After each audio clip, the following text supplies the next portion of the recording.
네, 어제 남북 고위급 회담에서 철도, 도로 연결 등에 진전된 합의가 있었습니다만, 그런데 정부가 남북 고위급 회담 공동 취재단에서 탈북민 출신 기자를 배제해서 지금 논란이 일고 있습니다. 북한 눈치 보기라는 지적에 대해서 조명균 통일부 장관은 원만한 회담 진행을 위해 불가피한 정책적 판단이었다. 자, 이렇게 밝혔는데요. 통일부 취재하고 있는 김지선 기자와 함께 이 내용 조금 더 자세히 알아보겠습니다. 김지선 기자. 네, 통일부에 나와 있습니다. 예, 먼저 출발 직전에 일방적으로 통보했다. 이 얘기가 맞는 겁니까?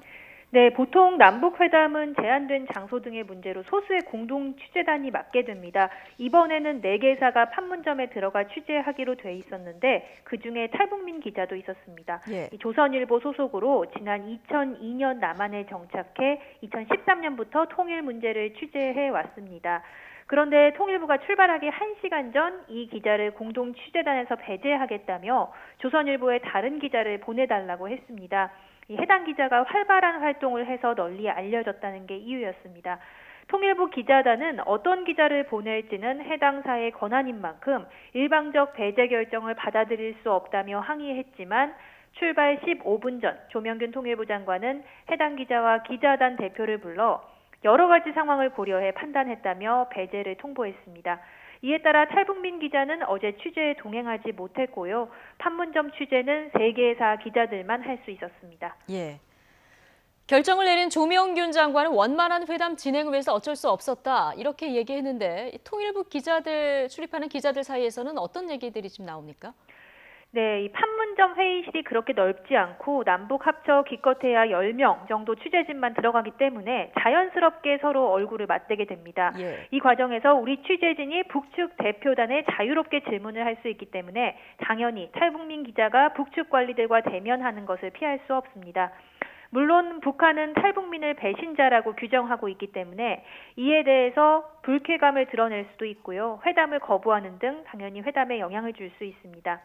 하지만 탈북민이라고 해도 대한민국에 정착해서 기자라는 직업을 선택한 이상 자유롭게 취재 활동을 할 수 있어야 한다는 것이 원칙입니다. 탈북민이라는 이유로 해서 대한민국 땅에서 어떤 활동이 제한을 받는다면 정부는 마땅히 이를 바로잡기 위해 노력해야 할 겁니다. 그런 정부가 북한과의 원활한 회담을 위해서 오히려 원칙에 반해 일방적인 결정을 내렸다는 것은 납득하기 어려운 일입니다. 더구나 북한에서 아무 이의 제기도 없는 상황에서 정부가 먼저 나서서 이런 결정을 내린 데 대해 지나치게 눈치를 봤다는 비판도 나옵니다. 네, 어제 조명균 장관이 해명을 했는데 이런 일이 또 일어날 수도 있다. 이렇게 얘기를 해서 지금 또 논란이 일고 있는 것 같습니다. 네, 통일부 기자단은 어제 성명을 내고 이 일에 대해서 사과와 재발 방지 약속을 요구했습니다. 하지만 조명균 장관은 같은 상황이 오면 같은 결정을 할 것이냐는 질문에 똑같은 상황이라 한다면 같은 판단을 내릴 가능성이 있다고 말했습니다. 물론 사전에 미리 협의 더 하겠지만 역시 탈북민 기자는 계속 북한 취재에서 배제할 수도 있다는 뜻을 내비친 겁니다. 예. 현재 화해 분위기가 조성되긴 했지만 남북 간엔 민감한 문제가 많습니다. 천안함, 연평도 포격 등 과거 군사적 행동에 대해 사과를 받는 일부터 탈북민 문제와 북한 인권 문제도 그렇습니다. 이런 문제와 관련해서 북한에서 불쾌감을 표시하고 나아가 이 때문에 남북 관계가 틀어질 것을 걱정해서 정부가 할 말을 못하고 인권이나 탈북민 권리에서 양보해선 안 된다는 지적이 계속해서 나오고 있습니다. 지금까지 통일부에서 전해드렸습니다.